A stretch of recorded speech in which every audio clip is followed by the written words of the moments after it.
حامدا ومصليا أما بعد. أعوذ بالله من الشيطان الرجيم. بسم الله الرحمن الرحيم. لا إكراه في الدين. کرسی صدارت پر جلوہ افروز صدر محفل، کرسی عدالت پر فائز منصف حکم صاحبان، مسلک مربی اساتذہ اکرام، دور دراز سے تشریف فرما معزز و معطر مہمانان عظام اور میرے سامنے بیٹھے ہوئے عزیز دوستوں، آج کے سالانہ تقابلی انجمن میں میرا موضوع سخن ملک و ملت میں مدارس اسلامیہ کا کردار۔ سامعین حضرات، مسلم معاشرہ میں مدارس کی جو اہمیت ہے اس کا کوئی انکار نہیں کر سکتا، کیونکہ یہ مسلمانوں کے ترجمان اور ان کے نمائندے ہیں۔ یہ اسلام کے مضبوط قلعے اور اسلامی کلچر و ثقافت کے آئینہ دار ہیں۔ یہاں مردہ دلوں کو زندگی اور پیاسوں کو سیرابی ملتی ہے۔ یہ پوری مسلم سوسائٹی میں ریڑھ کی ہڈی کی حیثیت رکھتے ہیں۔ یہ پوری مسلم سوسائٹی اور سماج کے مقدر ہے، یہ اللہ اور اس کے رسول کے آشنا کرانے کے بہترین ذرائع ہیں۔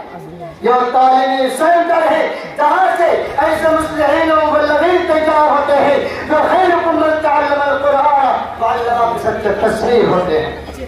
یہ درسگاہیں ہیں جو انسان کے اندر انسانیت اور آدمی کے اندر آدمیت پیدا کرتی ہیں۔ یہاں قرآن حدیث کے سائے میں زندگی پڑھ کر جوان ہوتی ہے، اور انہی مدارس نے طالبین کو ساگان کر بہت بڑی انجام دی ہے۔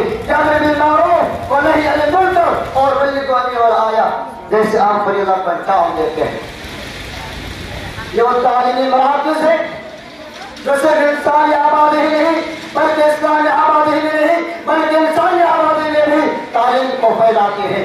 جو تعلیمی مراکز ہے جو والد الاولاد، شوہر و بیوی، دوست احباب اور ایک دوسرے کے ساتھ حسن سلوک، یہاں تک کہ جانوروں کے ساتھ نہیں حسن سلوک کے ٹریننگ دی جاتی ہے، اور حسن اخلاق، انسانی ہمدردی، ایمانداری، امانت داری جیسے اسباب پڑھائے جاتے ہیں، اور ساتھ ہی ساتھ قتل و غارتگری، زناکاری، چوری، ڈکیتی جیسی مذموم صفات سے بچنے کی اصطلاح کی جاتی ہے۔ اور انہی مدارس سے ایسے کلیاں بول پھرتے ہیں جو پوری انسانیت کو معطل کر دیتی ہے، جہاں سے ایسے نمودار ستارے نمودار ہوتے ہیں۔ لیکن افسوس آج جب کہ پوری دنیا میں دہشت گردی کا باعثار کرم ہے، چاروں طرف دہشت گردی کا چرچا ہے، اسلام مخالفین نے مدارس کو نشانے پر لیا ہے، لیکن اس پر زیر تعلیم طلباء کو دہشت گرد قرار دیا جا رہا ہے، جبکہ حقیقت اس کے برعکس ہے۔ کیا مدارس کے اندر تعلیم حاصل کرنے والے طلباء لا اکراہ فی الدین کا تعلیم حاصل کرنے والے طلباء دہشت گرد ہو سکتے ہیں؟ کیا من قتل نفسا بغیر نفس او فساد فی الارض فکأنما قتل الناس جميعا، کیا درس دینے والے اساتذہ اکرام دہشت گردی کے گناہ میں عامل ہو سکتے ہیں؟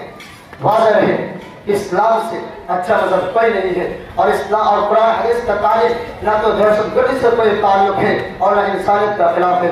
حکیم اللہ رب العالمین سے دعا ہے کہ اللہ اس مدارس اسلامیہ کے حفاظت کر اور ہمیں عمل صالح کرنے کی توفیق عطا فرما، آمین۔